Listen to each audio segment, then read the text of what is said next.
when they think about the Bates name, that the legacy is that we poured into young men to try to help young Black men become great Black men.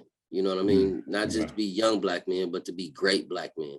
I think that would be the legacy that I think that we would want to leave, that we helped young Black men become great Black men because, you know, we got to be a part of their lives to help push them to their potential.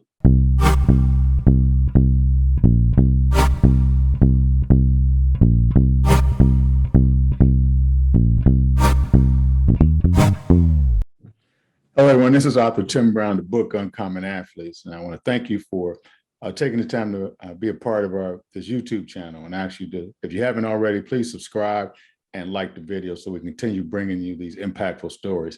And today I'm blessed to have with me Coach Mike Bates, from the head men's basketball coach, boys basketball coach at Africentric.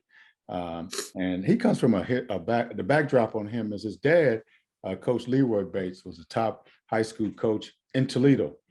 So he grew up in a basketball family, both his father and mother educators. His dad's in the Hall of Fame, Toledo, in Toledo City League, and also was Ohio Coach of the Year. And Dad went out on top. Dad was coach at Toledo Libbey, and his last game was that state championship game. I think they lost in overtime. But from reading about Dad said it was time to go. If I'm gonna go out, I'm gonna go out on top. And he definitely did that. So, Coach, welcome to the show. Thank you very much. Thank you very much, Coach Brown. I really appreciate you having me on. I enjoy watching the other YouTube videos of your conversations with different coaches and different people around athletics in Central Ohio. So I really appreciate being able to come on. Yeah, it's a pleasure for having you on. Let's talk about some life lessons and basketball lessons that you learned from your dad. What were some of those lessons you learned from him? Well, like you said about my dad being a Toledo High School basketball coach and doing it for so long, having some great teams, it was just we got a lot of lessons about basketball in the house. My father is a deacon in the church. He's been a big part of church, and his Christian lifestyle has been a big portion, a big part of everything that he's done and everything that he's built. He started it and kind of based it out of his belief in Jesus Christ, and he's taken it up from there. So, you know, a lot of the lessons started in church for us. You know, we were Sunday school every Sunday. You know, he taught Sunday school. So, you know, we was on those lessons, we hearing those lessons. And so, you know, a lot of the lessons that we have and a lot of the stuff that I have internally comes from growing up in the church, you know, and then growing up around basketball, that you had to outwork people in order to, you know, nobody's giving you anything. In order for you to get something, or for somebody to even look at giving you anything, it's going to be based on how hard you working and what they see in you and the qualities that you have that they can build on, or they can help make their organization better. You know, finding a way to contribute. You know what I mean? That's something my dad used to tell his teams a lot to players. You know, if you can't score, you can't rebound, you can't keep the guy in front of you, you know, you got to find some way to contribute to the team. You got to, you know, everybody got to find some way to contribute. And so, you know, trying to figure out what those roles are and how I can contribute to being a better teacher to this particular school, or to being a member of this particular organization. I'm a member of Alpha Phi Alpha. So in order to be a better member of Alpha Phi Alpha, what can I contribute? You know, what can I do to help of whatever organization it is? And I learned that lesson early in my life through my dad. Well, it's powerful. I think what you said there was take those life lessons and how they carry on to the sports world as well. Things that we learn from sports, you know, just what life is all about, you know. And I love that about contributing, about whatever you can do. And that's the same way in life. You know, how can you make, like you said, your fraternity better, the school better, the team better, just the community better. You know, we get that lesson down, we'll be better for it. You were blessed to have the opportunity to coach against your dad. You know, I had a little battle going there. How was that? How was that, coaching against dad? You know, I wouldn't really consider it a battle, to be honest with you. You know, he got the best of me. He got the best of me both times that we played. Both times we played at Toledo, at Toledo Libbey up in Toledo. So he got the best of me both times. I thought my teams were ready. I thought we came in prepared. We was ready to work. But in the grand scheme of things, when we got there, it all went south. You know, something different happened than what we thought was gonna happen. And you know, it's one of those losses. It's a couple of those losses where you just like can't believe that you lost the game, but how you lost the game. Like I didn't like the way we lost the game. So I feel like I want him to come out of retirement so we can get it back on again.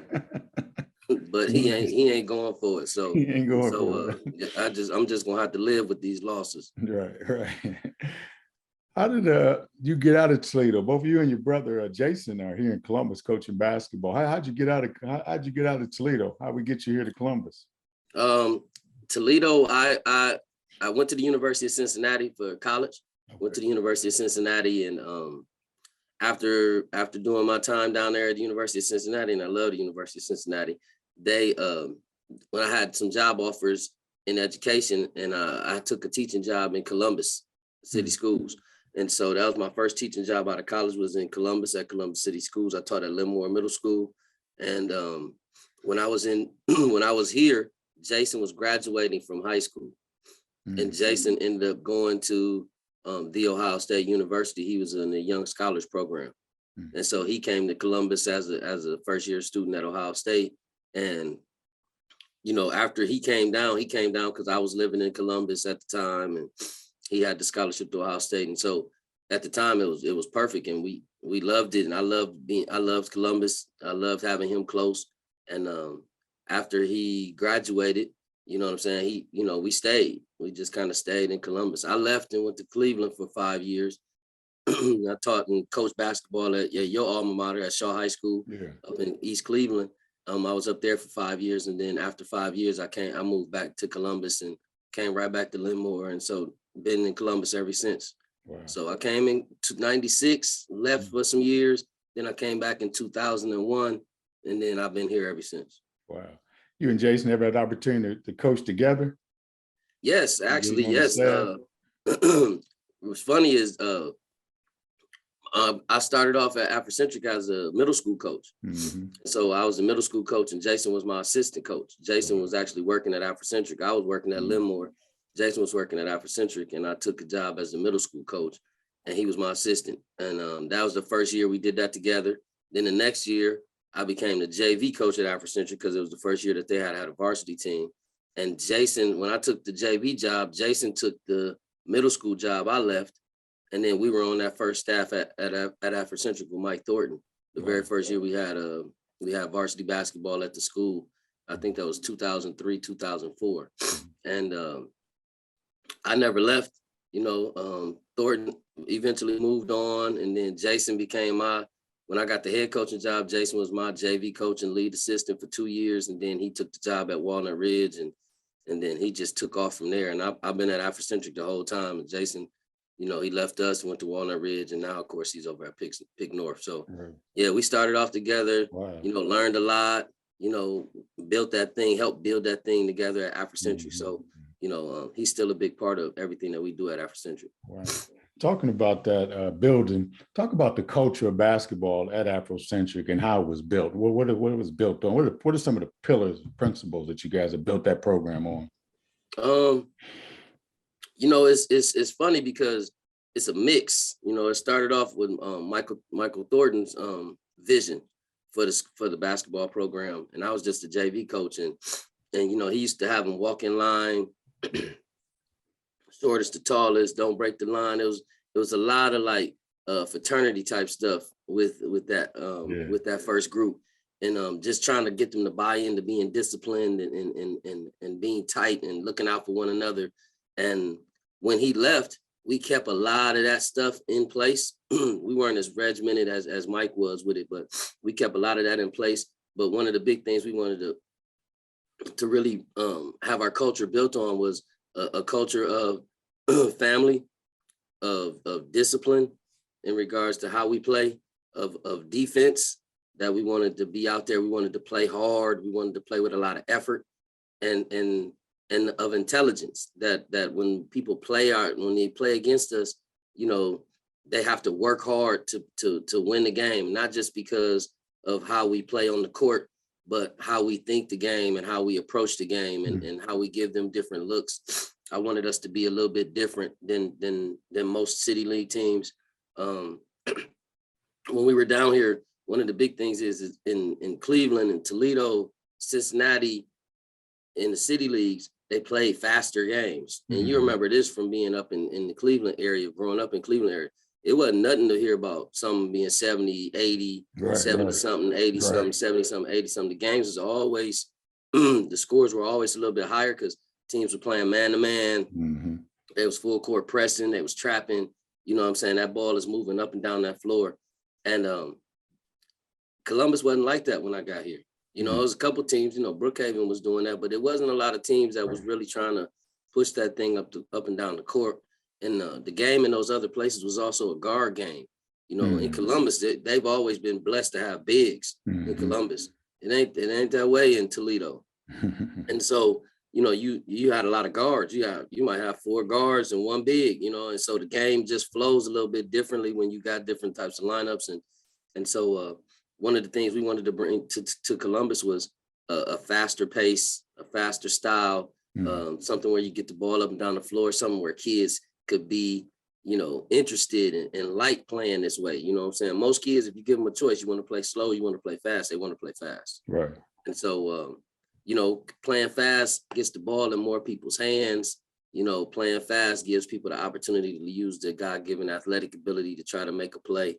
And so just taking those, you know, that's kind of where the culture came from. It's built on, you know, that defense, you know, built on being a family, playing defense, you know, playing with intelligence, playing with great effort. You know, those are some of the pillars of our basketball program, our non-negotiables that I would say that we have in the program. No, that's great. You've had great success. You know, you had some district championships, some regional titles, been to the state championship game. What's that one thing that you would attribute that success to? Is there something that jumps out at you? I would have to say it's been the willingness of the players that I coach. It's been the willingness of those players that I coach to allow me to coach them. You know, a lot of times I think us as coaches, we get players and you know, we coach them, you know what I mean? And we coach them and we kind of in our heads have it that they have to let us coach them. You know what I mean? I kind of think about it differently. I appreciate them allowing me to coach them. You know, this is what I'm suggesting because they have it in their minds what they want their game to be or how they feel that their game translates and what they think they're supposed to look like on the court. And then that might match up, that might not match up with what I think will be best for our team in order to be successful. And so I think it's extremely important that we get the kids to buy into what it is that our vision of what our basketball team should look like. And then once they buy into that vision, then you're able to really get good and move in the direction that you want to move in as a program. And I've been fortunate that I've had several teams, a lot of, you know, I've had a lot of good players and great teams where they just believed in the system that we were putting in, and they bought into it and they played in it and we were able to be successful in it. So I really attribute that to our players buying into what we're telling them is going to be the best way we can have an opportunity to win games. Right, and my staff, you know, my staff does an excellent job. Sean Coleman been with me since day one, you know, former captain at Ohio State. Martez Scales was a former player at Africentric in 2005, 2006, and he's a part of our staff. I've had Anthony Miller on the staff for the last 4 years. Kenny Lee is a new coach on the staff, doing a great job. Tommy Williams, another good guy. He's actually from Cleveland, came down from Cleveland Central Catholic last year. He's doing a great job. And Kyle Bird, former coach, he's up at Aspire Academy now. I've just had some great coaches that have helped me to to make my vision plain for my players, for them to believe in that thing and buy in, and then help us to be successful. So I attribute it to them and those players. That's awesome. Now your brother Jason, now he's been a local high school coach. You guys had some great battles in the city league. Talk about those games with your little brother. Man, I'm like for my family. You know what I mean? Like I'm the little man on the totem pole when it comes to these wins and these losses. You know what I'm saying? It been ugly for the big bro. Be honest with you, Mr. Brown. I'm under 500 against my dad and my brother. So, they both. My dad just got it naturally, and Jason is just good. Yeah. A lot of times the youngest brother be the one that get it all. Right. He can put it all together. Right. Jason Bates is very good, man. Mm-hmm. He's very, very good. Offensive side of the ball, defensive side of the ball, his adjustments are excellent.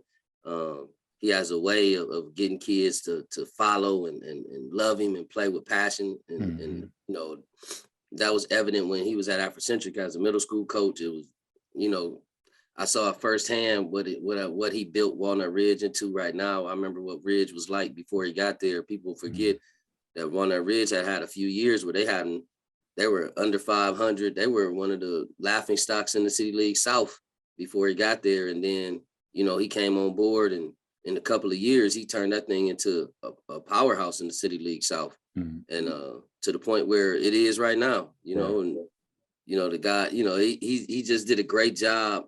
He did, he had a period in there where he had some players too. I don't know if you remember Big A and Malik Dime, and he had all these 6'8", 6'9" big boys, Bazemore. He had all these bigs, and then he had these great guards, and he used to just present a big problem.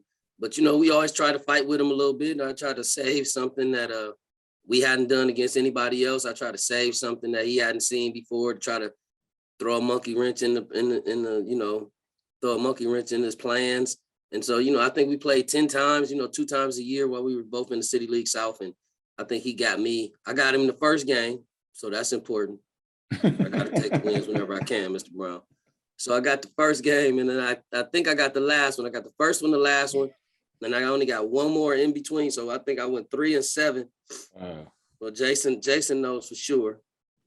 I try to forget, but Jason knows for sure. But I believe I'm 3-7 against him. But it was always fun. My parents came down. My sisters and family from members from Toledo would come down to the games and split, on both sides. My dad would sit on one side. My mom would sit on the other side. Yeah. So they never sat together at any of me and Jason's games. Wow. And so whoever was the home team, that's who most of the family sat on their side. Mm-hmm. And then my dad would sit on the other team side on purpose, just so the other guy had somebody in the corner. Somebody. So, yeah. So it was special, man. I mean, it was special. It was special to me personally. It was special to Jason, and I know it was real special to my dad and my family. So I missed that time. It was awesome. Yeah. Those are those memories we talk about. Yep. Mr. Brown, give me 1 second. I gotta put this. I gotta plug my laptop. Yes, sir. I'm ready. Speaking of that, Coach, what are we know there's a lot of first, second year coaches, head coaches in the City League. What words of wisdom would you share with those guys? Number one piece of advice that I've given them is that they need to just stay consistent.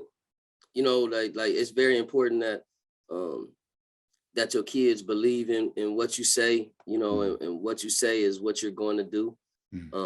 That you just remain consistent, even if you don't want to be consistent, and even if you feel like being consistent might hurt you early in the process, still stay consistent. If you said, if you don't make this many free throws, we're going to run, you can't let them miss it by one and then not make them run. You know what I'm saying? It throws off your credibility as a coach. So, what you say that you're going to do what you say, that's very important in coaching, especially in coaching urban young men, is that a lack of consistency is one of the reasons why a lot of our young men, don't know how to differentiate between what's real and what's fake. because they get faked out a lot, where somebody tells them one thing and then they don't come through for them, and then they're disappointed. And so I think that it builds credibility with your players when you stay consistent to what you say. So that's number one thing, staying consistent. Number two is I always tell them, like, make sure you surround yourself your first year with people that you trust, because your first year as a head coach, believe it or not, is the other guy that just left the job. It's his last year, because he had a system in place. He had players that played a certain way. Those players had roles. And so to come in and totally blow it up and change up everything without evaluating what you really have, I think is a mistake that some young coaches can make sometimes. They come in thinking like, all right, I'm about to do this. I'm about to change up this, and we about to change all of this. And it's like, you might not, maybe you can change up the offense, but you might not want to change up the defense, or was your team pretty decent last year on defense? Do you want to change up what they did when they were doing really good with it? Or do you want to allow, try to build off of that and then kind of change your system up? So you have to have some, a sense of fluidity and flexibility in terms of what you really want your team to be and how you go about getting it to that point. I think that's very important. And then the third thing is you got to have a plan, and that plan has to be something that's visible, that people can see, and that's also doable, that people feel like we can do this. And so I think that's very important that you lay that stuff out, whether it be on bulletin boards or on every piece of paper or literature that you put out, that be your slogan at the bottom of the paper, or whatever the case may be, that people understand what your mission is and what your vision is for this particular program, and how they can go about trying to help you build it and get to that point. I think those three things are the three things that I probably talk to coaches the most about. And then the last thing I always tell them, first thing you need to buy is uniforms. Kids love uniforms. They love uniforms. And just to, it's something about getting new uniforms. Kids they like to look good, you know what I mean, on the court. Even if they don't play good on the court, they still like to look good on the court. And so, uniforms is something that kids pay attention to.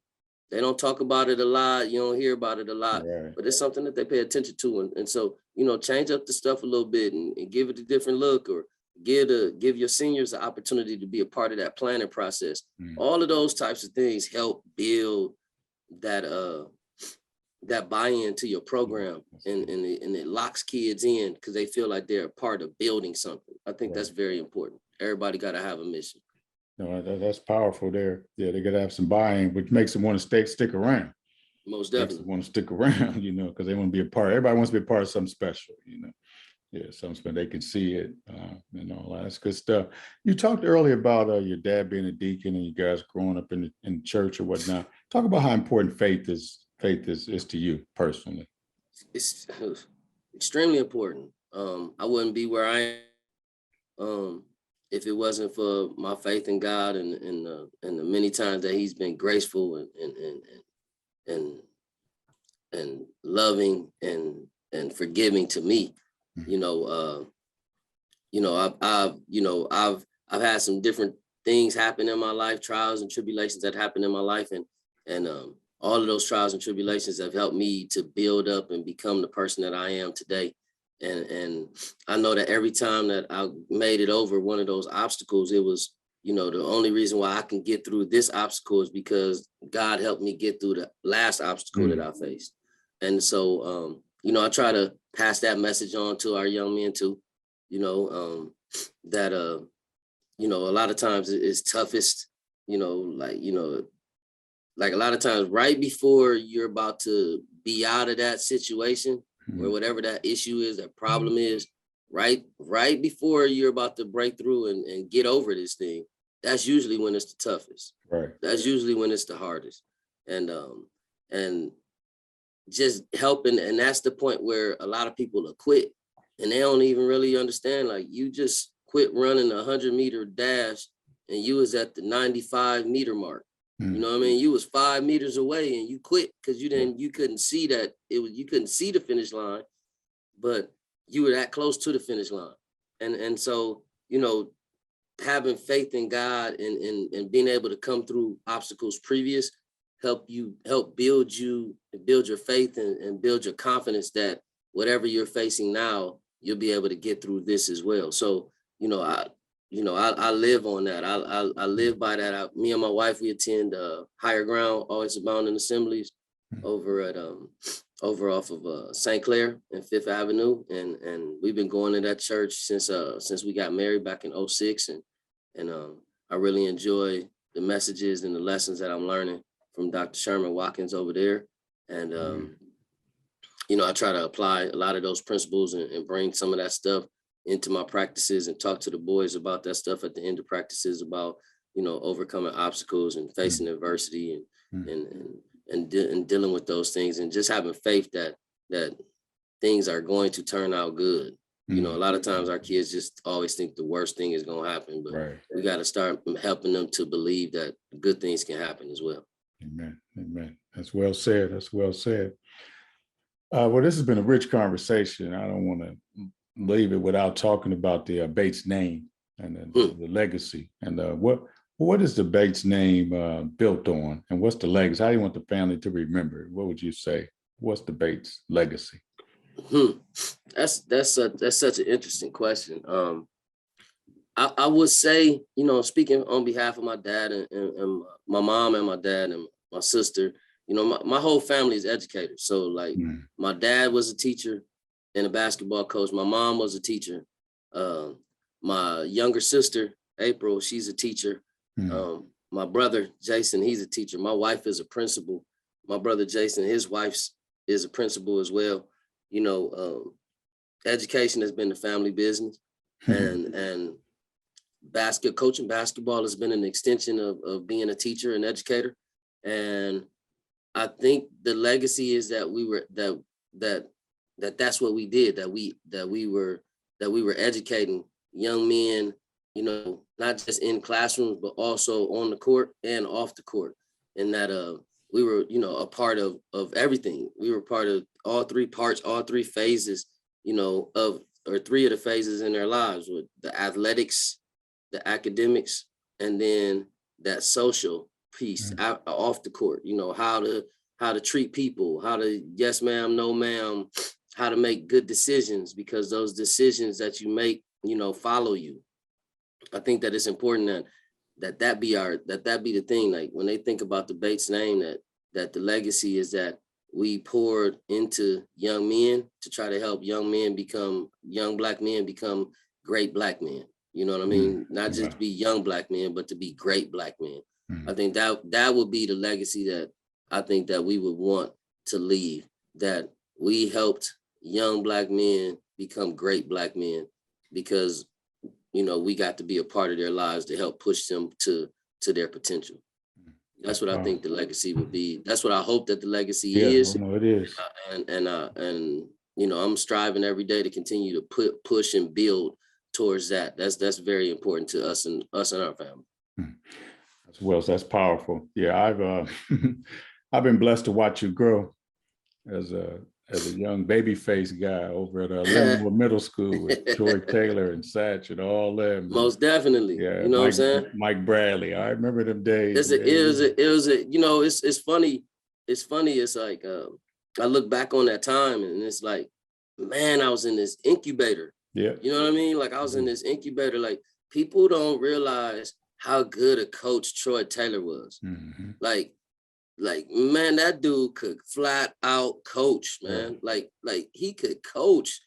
And he had this love of teaching the game to girls in Linmore. Like, it's like, that was like an afterthought for a lot of people, but he was in the building and Satch was in the building. Right. And Kenny was over there. When Kenny was in the building, you know what I'm saying? It's like, you got all these coaches over here and it's like Michael Bradley was in the building. It's like, woo, you just picking brains. You just come in and be like, so coach, how did you attack that 1-3-1? And it'd be a lesson right there, right in the middle of the hall. You know what I'm saying? I got kids in my class. I'm going back asking kids, let me get a piece of paper so I can write this down. You know what I mean? Because it was just so much good stuff going on, and you know, you just be blessed. God always orders your steps. Yes. And he just put us in a position there where we were able to learn from each other and just pick each other's brains about stuff. I mean, when we first got to Africentric, it was me, Mike Thornton, Jason Bates, Will McKinney, JB, Johnny Bethea over at Northland. We was all in the gym at the same time, talking about kids and talking about players and how we wanted to build programs. And those are some of the best coaches that have been around here. You know what I'm saying? Some of them guys, some of the best coaches that have been around. So I've been blessed to be around some excellent coaches and learn a lot from them. And, you know, I know when to be quiet and just listen and just take in information. And I was doing a lot of listening early on. So. Oh yeah, I remember them days. Yeah.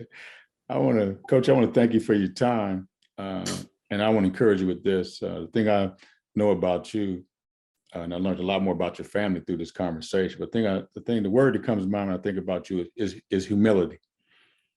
What a humble young man you are. Now I know why, you know, what a humble young man you are. And in that, I mean, people don't even know what you know, the experiences you've had, how successful you've been, because you're so humble about it, You know, I've never seen this, and that's why I want to have this conversation to pull that out of you, so people will know when they see Coach Bates that this ain't just anybody over here, that this is a man that's on a mission, and the mission is, like you said, it is to help young Black boys become great men. I love that. Not just boys, but become not good men, but great men. Great men. Great men. And the world knows that. And I think when young men hear your story and know our history, that they can understand that they can be great. That they can be great. They can be good. They can be great.